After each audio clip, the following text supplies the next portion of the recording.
The war did not announce its end when he stepped off the bus. It did not fade out with trumpets or closure. It followed him home in the way his hands shook when he tried to unlock the door, in the way silence felt louder than gunfire ever had, and in the way his daughter stood frozen on the porch, older than he remembered, and smaller than she should have been. He had survived bullets, bombs, and months of fear, yet the moment that truly broke him came quietly, weeks later, when his neighbor leaned over the fence and said one simple sentence that unraveled everything he thought he knew about strength, failure, and love. If you believe in kindness, second chances, and the quiet power of human connection, take a moment right now to like this video, share it with someone who needs hope, leave a comment, and subscribe to the channel. Stories like this matter because people like him are real. He came back as a single father because life had kept moving while he was gone, ruthless and indifferent to uniforms or sacrifice. His wife had died during his second deployment, not in a dramatic way, not in a way that made headlines, but in a hospital room after a sudden illness that spiraled too fast for anyone to stop. He learned about it through a grainy video call that froze halfway through the chaplain's words, leaving him staring at a pixelated expression of pity. He never got to say goodbye. He never got to hold her hand. All he had left was the memory of her laugh and the unbearable weight of knowing their daughter had lost her mother while he was thousands of miles away. Home felt wrong without her. The house still smelled faintly like the vanilla candles she loved, but the rooms felt hollow, like sets after a play had ended. He moved through each day on instinct, waking before dawn from dreams he couldn't remember but felt in his bones, making breakfast he barely touched, and walking his daughter to school with a posture that screamed exhaustion even when he tried to stand tall. He was trained to lead men into danger, to stay calm under fire, yet standing in the cereal aisle overwhelmed him because he couldn't remember which brand she liked anymore. Money became an unspoken enemy. The military paycheck was gone, replaced by temporary work that paid less and demanded more of his already fractured energy. Bills stacked up on the kitchen counter, unopened but never forgotten. His daughter needed new shoes. The car made a sound that promised an expensive future. Every night after she fell asleep clutching the stuffed animal she'd carried since infancy, he sat alone at the table, staring at numbers that never quite added up. He told himself he just needed time, that adjustment was normal, that he could muscle through this the same way he had everything else. But trauma doesn't respond to discipline. It crept into him during quiet moments when the world slowed down enough for memories to surface. The sound of a dropped pan made his heart race. Fireworks sent him spiraling into cold sweats. He smiled at his daughter and nodded at teachers, but inside he felt like glass, cracked and one wrong touch away from shattering.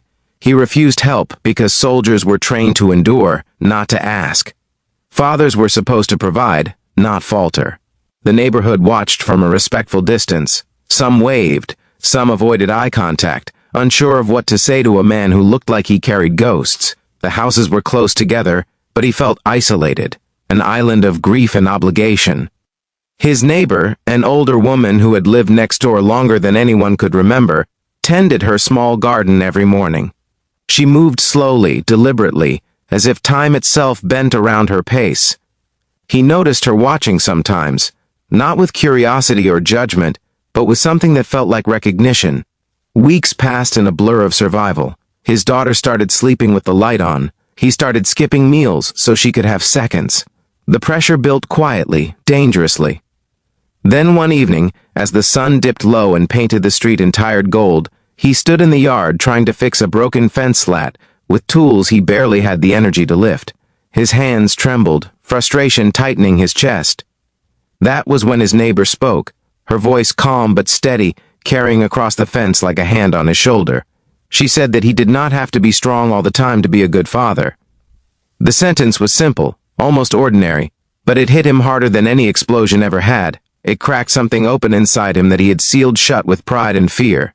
No one had said that to him before. No one had given him permission to be human since the day he put on a uniform. He stood there, frozen, the weight of her words pressing into years of silence, and for the first time since coming home, his eyes burned with tears he did not immediately force back. That night, after his daughter fell asleep, he let himself feel everything he had been avoiding. The grief came first, heavy and suffocating, followed by guilt so sharp it made his chest ache. Guilt for surviving. Guilt for missing moments.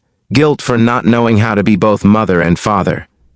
He cried quietly at the kitchen table, shoulders shaking, the house bearing witness without judgment. It was not a breakdown. It was a release. The next morning, something subtle shifted.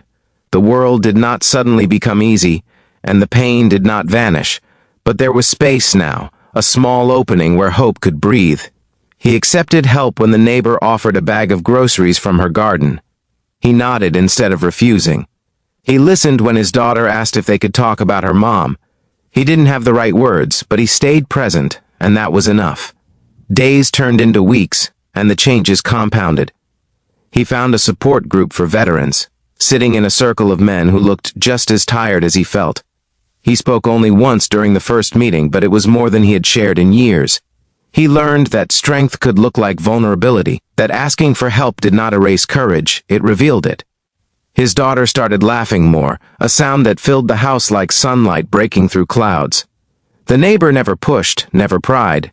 She simply checked in, asked how his daughter was doing, and reminded him in quiet ways that community existed whether he felt worthy of it or not. One afternoon, he watched his daughter helping her water plants, their heads bent together, and something warm settled in his chest. Life had not given him the ending he wanted, but it was still offering him moments that mattered. Financial stability came slowly, through a better job and careful planning. Emotional healing came even slower, uneven, and unpredictable.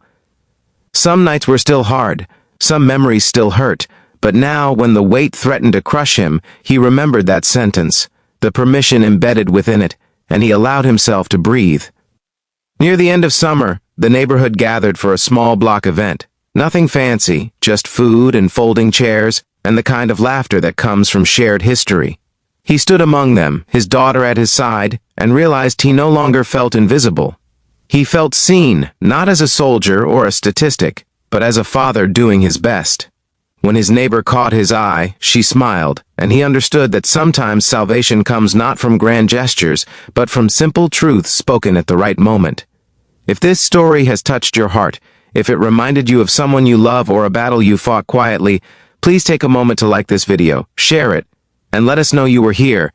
Your engagement helps stories like this reach the people who need them most.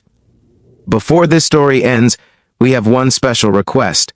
Please comment the word hope if you believe that a single sentence, a single act of kindness can change a life. He still carried the war with him, but it no longer defined him.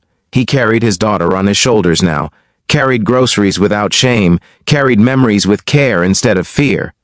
And every time he passed that fence, every time he felt doubt creeping in, he remembered that he did not have to be strong all the time to be a good father.